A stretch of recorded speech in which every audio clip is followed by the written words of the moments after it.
Comment est-ce qu'on doit vous présenter, écrivain, psychanalyste, essayiste, étrangère?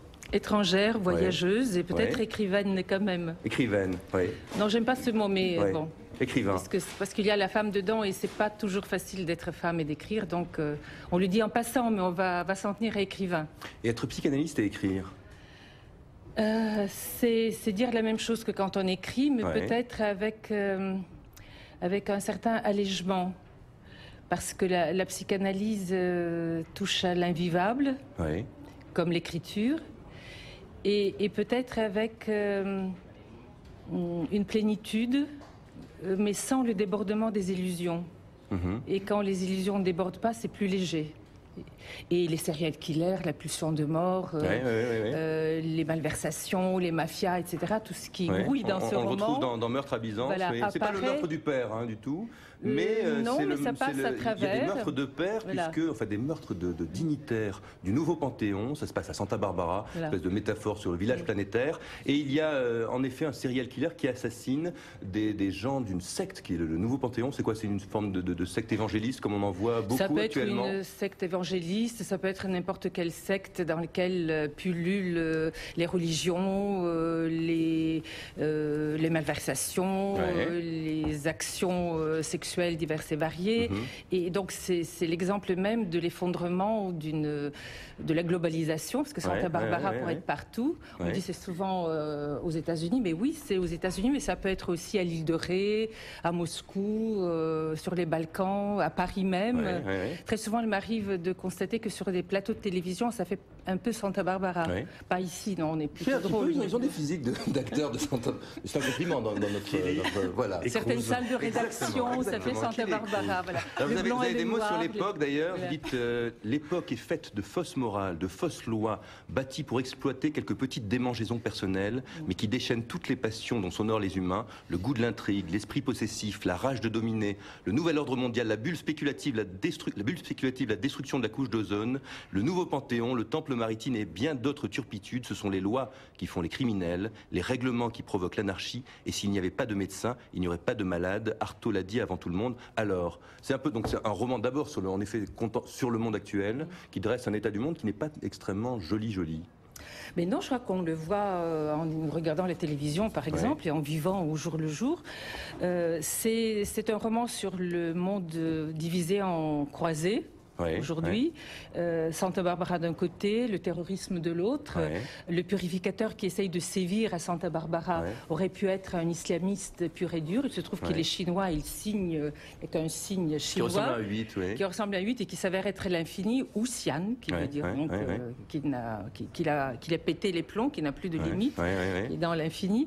Et donc entre ces deux extrêmes, j'imagine un univers compliqué, intellectuel, mais aussi féminin, mais aussi subtil, qui se pose des questions, qui coupe les cheveux en quatre, et ça s'appelle Byzance. Il s'appelle Byzance. Alors il y a deux personnes. Oui, d'ailleurs Byzance. Alors vous avez une manière de décrire votre Byzance.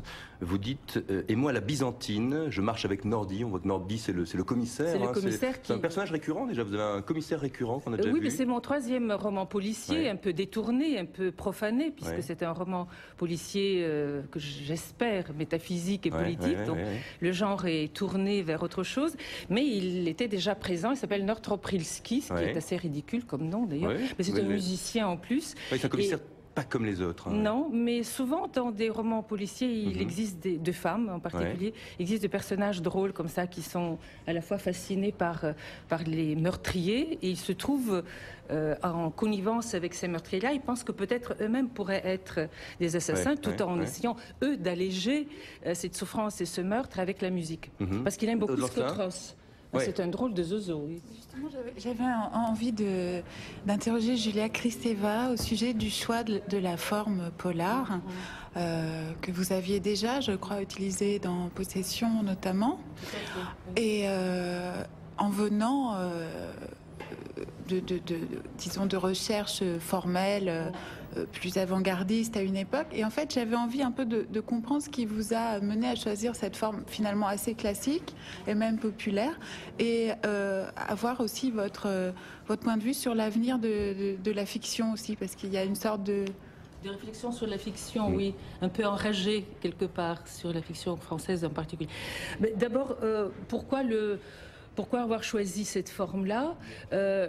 Pour deux raisons. D'abord parce que je pense que, étant dans l'actualité, étant étrangère, ayant écouté aussi sur le divan beaucoup de personnes qui sont aux limites de l'identité, si ce ne sont pas de borderline, des gens soumis à l'angoisse, étant aussi de plein pied, j'espère, avec l'actualité contemporaine, il m'a semblé qu'on ne peut pas se dérober à cette perte d'identité, à cette violence.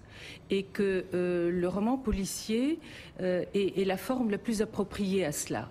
Elle est peut-être parfois banalisée, médiatisée à travers les séries télévisuelles, mais néanmoins, y compris sous ces formes bâtardes, je pense qu'elle répond à la fois à cette actualité meurtrie et meurtrière et à un souci qu'a le spectateur et le lecteur d'aller plus loin dans l'enquête sur la question d'où vient le mal. D'où vient le mal radical qu'est le meurtre. Donc il y a une forme de curiosité qui est satisfaite par l'enquête, et c'est pourquoi je pense que c'est une forme qui à la fois rend compte de l'actualité insoutenable et reste optimiste, parce qu'elle dit d'où vient le mal. Ouais. Voilà. Mais il y avait une revue de Lacan qui s'appelait Silicette, ce qui veut dire tu peux savoir. Donc je pense que c'est la seule forme d'optimisme qu'on peut s'offrir, nous les modernes, non pas une morale positive, mais la morale de tu peux savoir. Et je suis en plus persuadée que c'est quelque chose d'essentiel à toute forme romanesque, même si maintenant, dans certaines marges de la société, où parfois ce sont des marges qui sont focalisées et deviennent le centre du commerce, le roman est affaibli et réduit à quelque chose de clean, de plat, de minimal. Je pense que l'essence du roman est cette polyphonie de l'enquête, ce côtoiement du meurtre et de l'optimisme, le carnaval, tout ce à quoi se prête le roman policier. C'est Stéphanie Delacour, la vision optimiste de la figure optimiste de Meurtre à Byzance. Oui, c'est cette journaliste qui mène l'enquête et qui se trouve entre Santa Barbara et Byzance. Mais je pense que d'une certaine manière, le personnage de l'historien est une forme optimiste, parce que c'est un monsieur qui découvre que ses origines remontent aux croisades et il essaye de refaire le trajet de la première croisade. Vers la Bulgarie. Alors là, on va s'interroger.